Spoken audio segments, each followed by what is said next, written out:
ऐसे देश से। इस वीडियो में जानते हैं कि वास्को डी गामा ने भारत वो की खोज खास कैसे स्थान की। था जहां हर कोई जाना चाहता था, लेकिन किसी के पास वहां का सीधा रास्ता या नक्शा नहीं था। सदियों से अरब के व्यापारियों ने इस रास्ते पर अपना दबदबा बना रखा था। वे भारत से सस्ते दाम में मसाले खरीदते और रेगिस्तानी रास्तों से होते हुए यूरोप के बाजारों में उसे सोने के भाव बेचते थे। अरब के व्यापारी यूरोपियनों के लिए वो सख्त कर वसूलने वाले बन गए थे, जो कहते थे या तो हमारी मुंहमांगी कीमत दो या फिर अपना वो फीका और सड़ता हुआ मांस खाते रहो। यूरोप के राजा इस बात से बौखलाए हुए थे, खासकर स्पेन और पुर्तगाल के शासक। उनकी रातों की नींद उड़ चुकी थी। उन्हें भारत चाहिए था, लेकिन जमीन के रास्ते से जाना मुमकिन नहीं था, क्योंकि बीच में उस्मानिया साम्राज्य जैसी विशाल दीवार खड़ी थी। तब पुर्तगाल और स्पेन के राजाओं ने अपनी अपनी दूरबीनें उठाईं और समंदर की उठती हुई खूंखार लहरों की तरफ देखा। उन्होंने तय किया कि जमीन का रास्ता बंद है तो क्या हुआ, हम पानी का सीना चीरकर भारत का दरवाजा ढूंढ निकालेंगे। यह कोई साधारण फैसला नहीं था। आज के समय में बिना दिशा सूचक यंत्र के अनजान शहर में जाना मुश्किल होता है। जरा सोचिए, उस दौर में जब लोगों का मानना था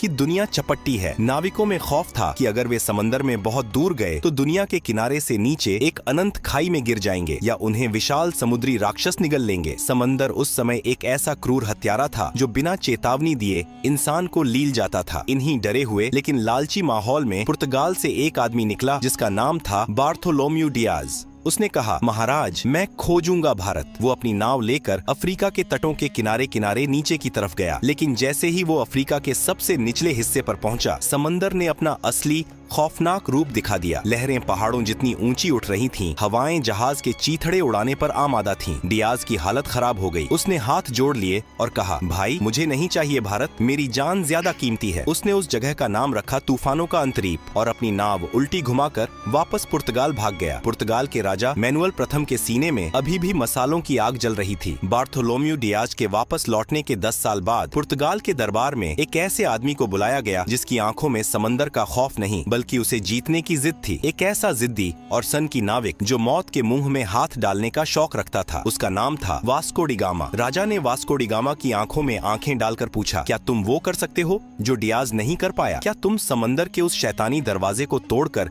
मेरे लिए भारत ला सकते हो? वास्को डी गामा ने थोड़ा मुस्कुराते हुए अपनी तलवार पर हाथ रखा और कहा, अगर समंदर ने मुझे नहीं निगला तो मैं आपके कदमों में पूरी दुनिया का व्यापार लाकर रख दूंगा। और यहीं से शुरू होने वाली थी इतिहास की सबसे खौफनाक, सबसे रोमांचक और दुनिया का नक्शा हमेशा के लिए बदल देने वाली समुद्री यात्रा। 8 जुलाई 1497 का वो मनहूस लगने वाला दिन। पुर्तगाल का लिस्बन बंदरगाह किसी शानदार जश्न का नहीं बल्कि एक खौफनाक मातम का गवाह बन रहा था। किनारे पर खड़ी हजारों की भीड़ ऐसे छाती पीट पीट कर रो रही थी जैसे वास्को डी गामा और उसके नाविकों को किसी समुद्री यात्रा पर नहीं बल्कि सीधे यमराज के पास एक तरफा टिकट देकर भेजा जा रहा हो। जैसे ही लिस्बन का तट आंखों से ओझल हुआ और जहाज खुले अटलांटिक महासागर में पहुंचे, समंदर ने अपना असली खूंखार रूप दिखाना शुरू कर दिया। न कोई दिशा सूचक यंत्र, न कोई मौसम विभाग की चेतावनी और न ही कोई दिशा बताने वाला यंत्र जो पूरी तरह सटीक हो। सिर्फ आसमान के तारे और भगवान के भरोसे ये मुसाफिर एक ऐसी दुनिया की तरफ बढ़ रहे थे जिसका नक्शा आज तक किसी इंसान ने नहीं बनाया था। कुछ हफ्तों तक तो सब ठीक रहा, हवाएं मेहरबान रहीं, लेकिन फिर अटलांटिक महासागर का मिजाज खराब हो गया। लहरें इतनी ऊंची उठने लगीं जैसे 10 मंजिला पानी की इमारत टूटकर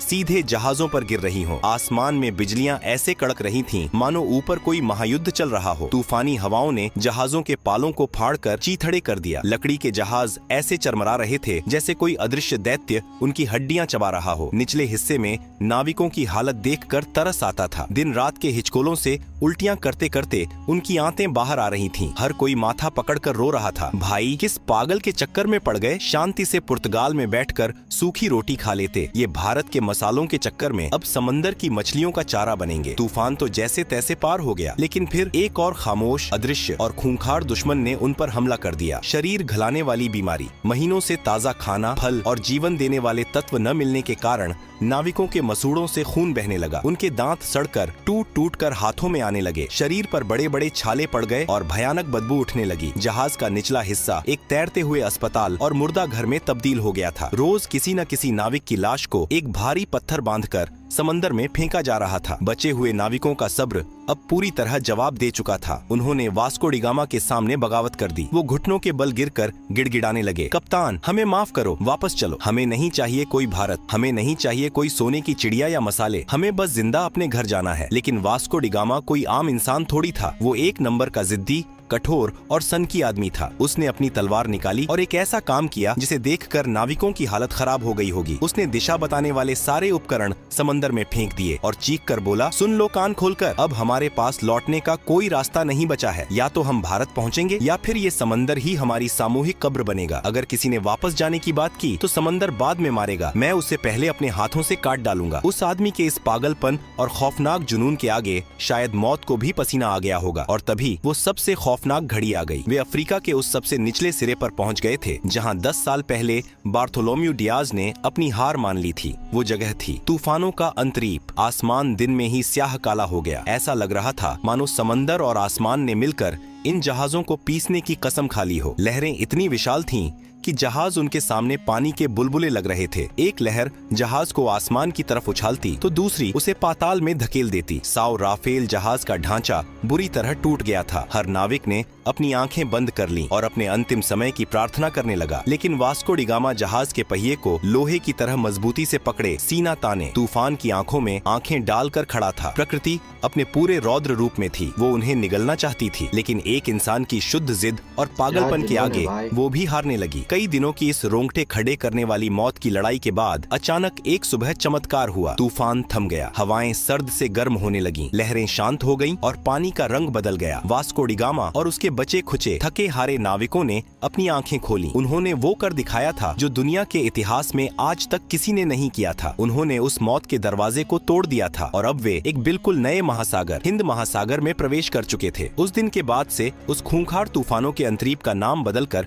हमेशा के लिए उम्मीद की किरण रख दिया गया, क्योंकि अब उन्हें यकीन हो गया था कि भारत का रास्ता यहीं से जाता है। लेकिन कहानी अभी बाकी थी मेरे दोस्त। वे हिंद महासागर में तो आ गए थे, लेकिन भारत अभी भी बहुत दूर था। और सबसे बड़ी मुसीबत ये थी कि ये समंदर उनके लिए बिल्कुल नया था। यहाँ का पानी, यहाँ की हवाएं, सब कुछ अनजान था। उन्हें नहीं पता था कि भारत किस दिशा में है। उन्हें अब एक ऐसे इंसान की सख्त तलाश थी जो इस अनजान पानी का उस्ताद हो, जो उनका हाथ पकड़कर उन्हें उस स्वर्ण भूमि तक ले जाए। उन्हें एक स्थानीय राहगीर चाहिए था जो आज के सजीव नक्शे की तरह उन्हें सीधा रास्ता दिखा सके। और वो इंसान उन्हें मिलने वाला था पूर्वी अफ्रीका के मालिंदी तट पर। एक ऐसा आदमी जिसकी एक उंगली के इशारे ने पूरी दुनिया का भूगोल और इतिहास हमेशा के लिए पलट कर रख दिया। अफ्रीका के पूर्वी तट पर मालिंदी नाम का एक शांत और खूबसूरत बंदरगाह था। मौत के समंदर को पार करने के बाद वास्को डी गामा के टूटे फूटे जहाज और उसके बदबूदार थके हारे नाविक जब वहां पहुंचे तो उनकी हालत जिंदा लाशों जैसी हो चुकी थी। उन्हें बस एक ही चीज की तलाश थी, कोई ऐसा इंसान जो उन्हें उस रहस्यमयी भारत तक ले जाए। उन्हें आज के दौर का एक जिंदा नक्शा चाहिए था। और यहीं पर इतिहास ने सबसे बड़ा और मजेदार मोड़ लिया। वास्को की मुलाकात एक ऐसे इंसान से हुई जिसने उसका हाथ पकड़कर दुनिया का नक्शा ही बदल दिया। उस भारतीय नाविक ने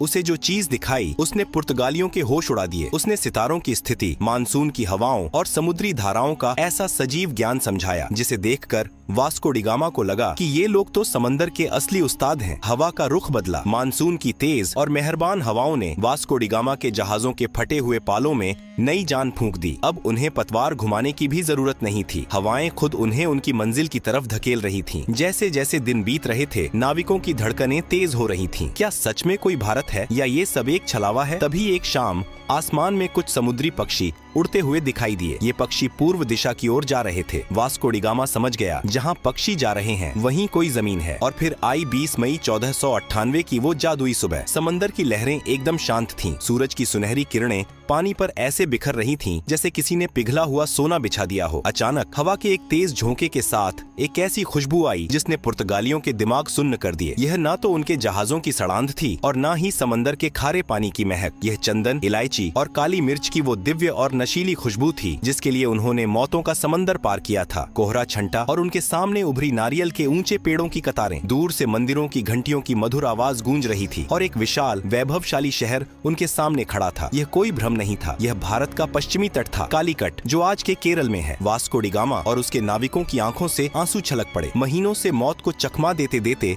वे आखिरकार उस स्वर्ण भूमि पर पहुंच ही गए थे। जैसे ही जहाज किनारे लगे, नाविक पागलों की तरह जमीन पर कूद पड़े। वे घुटनों के बल गिरे। कुछ ने रेत को चूम लिया, कुछ रोते हुए आसमान की तरफ हाथ जोड़कर भगवान का शुक्रिया अदा करने लगे। यह सिर्फ एक समुद्री यात्रा की जीत नहीं थी, यह यूरोप के उस खौफ पर जीत थी जो उन्हें सदियों से डराता आ रहा था। लेकिन जब वास्को डी गामा ने कालीकट के बाजार में कदम रखा तो उसके होश फाख्ता हो गए। उसने सोचा था कि वो किसी पिछड़ी हुई जगह पर जा रहा है, लेकिन कालीकट तो उस समय का महान नगर या स्वर्ण नगरी लग रहा था। बंदरगाह पर दर्जनों देशों के व्यापारी मौजूद थे। सोने की तरह चमकते मसाले बोरियों में ऐसे खुले पड़े थे जैसे उनके यहाँ मिट्टी पड़ी होती है। रेशम के कपड़े, बेशकीमती रत्न और मसालों के पहाड़ देखकर वास्को डी गामा को समझ आ गया कि जिस भारत को वो खोजने का घमंड कर रहा था, वो भारत तो पहले से ही दुनिया के व्यापार का सरताज बना बैठा था। फिर बारी आई वहाँ के राजा से मुलाकात की। केरल के उस बेहद शक्तिशाली राजा का नाम था जामोरिन। जरा इस अजीबोगरीब सांस्कृतिक टकराव की कल्पना कीजिए। राजा जामोरिन अपने भव्य दरबार में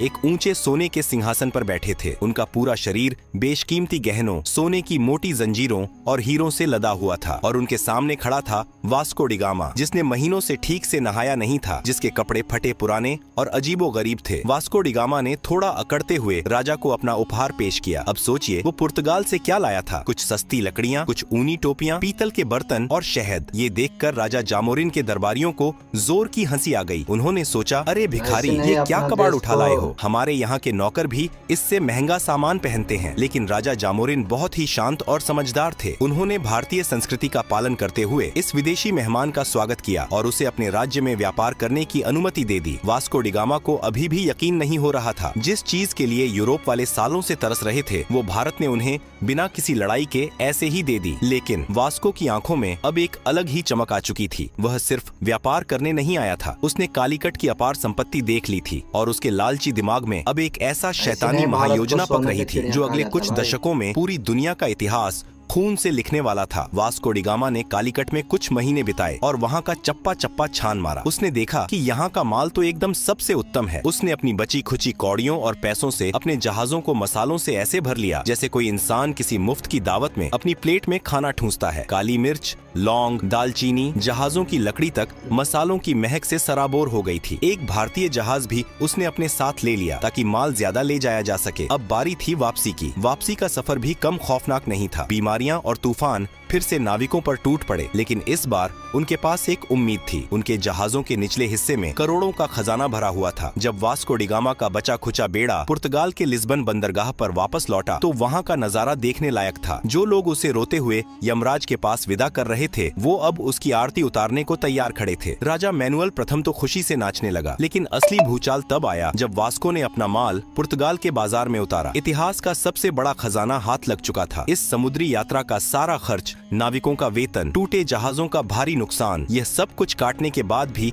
उस एक खेप से वास्को डी गामा को पूरे 64 गुना का शुद्ध मुनाफा हुआ। जरा सोचिए, आज के जमाने में लोग व्यापार में थोड़े से मुनाफे के लिए पागल हो जाते हैं और इस आदमी ने एक ही बार में इतना बम्पर मुनाफा मार दिया था। अब तो पुर्तगाल के मजे आ गए, लेकिन ये खबर छुपने वाली थोड़ी थी। पूरे यूरोप में हल्ला मच गया। अरे भारत मिल गया रे, मसालों का कुबेर का खजाना मिल गया। स्पेन, फ्रांस, हॉलैंड और ब्रिटेन, सबके राजाओं की रातों की नींद उड़ गई। पूरे यूरोप में आग लग गई कि ये कंगाल पुर्तगाल वाला रातों रात इतना अमीर कैसे हो गया। जब वो जा सकता है तो हम क्यों नहीं। देखते ही देखते यूरोप के हर देश ने अपने अपने जहाज समंदर में उतार दिए। समंदर में जैसे भीड़ लग गई। सब एक ही रट लगाए हुए थे, चलो भारत, चलो भारत। लेकिन यहीं से इस कहानी का सबसे स्याह, सबसे खौफनाक और दर्दनाक अध्याय शुरू होता है। वास्को डी गामा ने जिस समुद्री दरवाजे को खोला था, वह असल में आफत का पिटारा था। यह सिर्फ व्यापार का एक नया रास्ता नहीं था, यह यूरोप के खूनी लालच, क्रूरता और साम्राज्यवाद का एक सीधा निमंत्रण था। जिन पुर्तगालियों का राजा जामोरिन ने भारतीय परंपरा के अनुसार अतिथि मानकर स्वागत किया था, उन्होंने व्यापारिक चौकियों को किलों में बदलना शुरू कर दिया। उन्होंने तोपें तान दी और समंदर पर दादागिरी शुरू कर दी। उनके पीछे पीछे डच आए, फिर फ्रांसीसी अपनी नौसेना लेकर आ धमके और अंत में आया इतिहास का सबसे सबसे खतरनाक सफेद पोश भेड़िया, अंग्रेजों की व्यापारिक कंपनी। इन यूरोपीय ताकतों को